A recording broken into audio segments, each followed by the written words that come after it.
Last season, I referred to them as the unicorn of college football. Can they prance through the Big Ten West meadow yet again? Let's take a look at the Iowa Hawkeyes.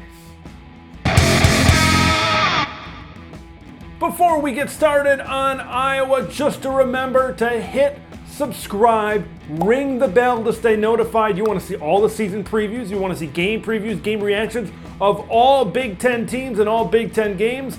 This is the place to be, Big Ten fans. All right, let's get into Iowa. Punting is winning. I was working a baseball game, minor league baseball game here in the Twin Cities, and I saw a punting is winning Iowa t-shirt, and it was awesome. I love that the Hawkeye fans have embraced the special teams, and Tory Taylor is as good as it gets in the punting game. His leg flipped, I won't say single-handedly, but he was a big factor in some of those games, in flipping those games in favor of the Hawkeyes. I look at that Penn State game when Taquan Roberson comes in for an injured Sean Clifford, and you're putting a young quarterback who hasn't played at this level before inside the 10-yard line in a raucous Kinnick Stadium environment. Good luck. And it didn't pan out, obviously, for Penn State. It was Tory Taylor that flipped that game and a couple of other games in favor of the Iowa Hawkeyes. He's a weapon. And he's a weapon that's going to be utilized, especially with this really good defense that I'll get to in just a moment.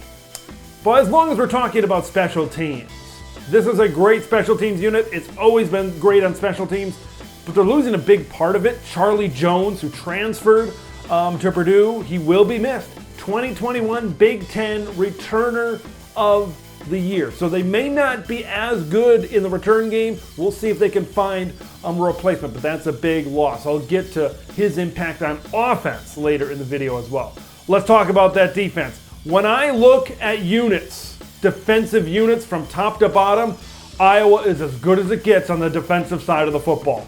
And we know they've got great coaching on that side of the ball as well. Last year, they were 9th in the nation in yards allowed, 3rd in the Big Ten in total defense. So last season, they had a really good defense. And as we know, that first half of the season, they were as good as anybody in turning the football over, giving their offense short fields. Now, here's the deal. When we talk about linebackers, not just in the Big Ten, but maybe any school, Iowa might be one of the best. Jack Campbell and Seth Benson, two really good linebackers, returned for Iowa. Here's some stats for you. They combined last season for 245 total tackles, 9 tackles for loss, 3 sacks, and 3 interceptions. That's a whole ton of production coming back in the middle of that defense. Now, when you look at the losses that Iowa has on defense, they don't have much. I look at Jack Kerner back there. I look at Dane Belton, who had 5 interceptions last season. I look at Zach Van Valkenburg, 14 tackles for loss. A couple of those guys are big losses for this Iowa defense, but I look at the depth of this defense, and a lot of production is returning. Probably my favorite defensive player in the Big Ten is Riley Moss. I love this kid. Him and Joey Porter Jr. are probably 1A, 1B when it comes to top corners in the Big Ten Conference. And you don't have to ask me because there's a lot of other people out there that agree with me on this one.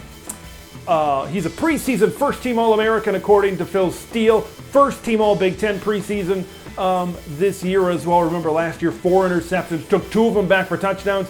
He's a ball hawk, the ball Hawkeyes back there. He leads that group in the secondary. There's some good players returning. So it's not, even though they lost Jack Kerner, even though they lost Dane Belton, there's still some guys coming back that are going to be able to make an impact in that secondary.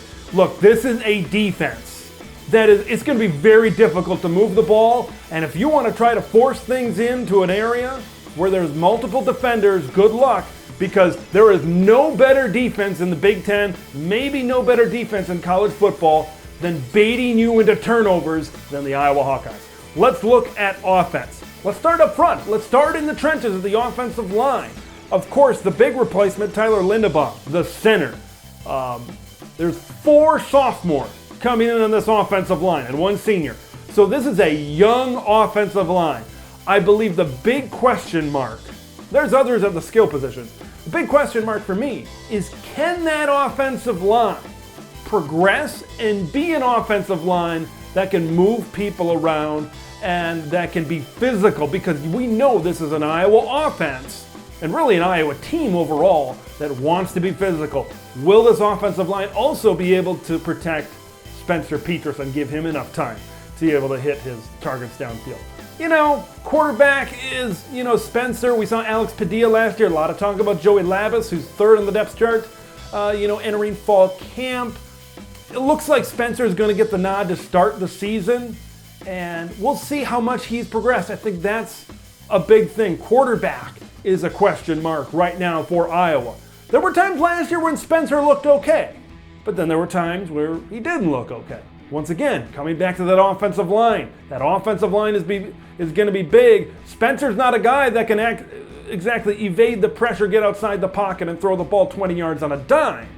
So I think he needs good protection to be successful in that offense. Let's talk about the weapons that Spencer Petras has to throw to. I don't think it's that bad. I think health injuries has been an issue through fall camp, but I like Keegan Johnson getting down the field. I like Nico Reganey. They're working on Sam Laporta and putting him, he's one of the best tight ends in the Big Ten. They're working in fall camp and splitting him out to a wide receiver and trying to get different packages and maybe explore the depths of that tight end room. That's very intriguing. Very interested to see how that adds another weapon on the outside for Iowa. And getting some diversity in terms of where Sam Laporta is lining up could confuse some defenses. So I like that. I think these are solid options to throw to. Losing Charlie Jones, losing Tyrone Tracy are big losses. But when you're in an offense like Iowa and you're the third guy, the fourth guy, and you feel like you have talent, you don't get looked to a ton. And because they're not exactly the most lethal passing offense, I can see why those guys would transfer to a place like Purdue that likes to put it in the air. That makes sense. But all in all, I think they've got solid weapons. We'll see beyond that how many guys can step up to the plate. Running game, I'll call it the law firm. Williams and Williams, even though they're not related, Gavin and LaShawn Williams. Can they replace a 1,000-yard back in Tyler Goodson? I'm not sure one of those guys is going to step up and get 1,000 yards. I think together they can work together. Both Gavin and LaShawn, I think, are talented running backs. Together as a tandem, I think they're going to be really good. I've already mentioned there's a lot of really good tandems in the Big Ten at running back. The law firm, Williams and Williams, is another one to keep an eye on. Look, I really like Iowa. In the Big Ten West, where there's a lot of teams that could win the division, the more I looked into Iowa, the more I'm like, yeah, this could happen because of their defense, because of their special teams.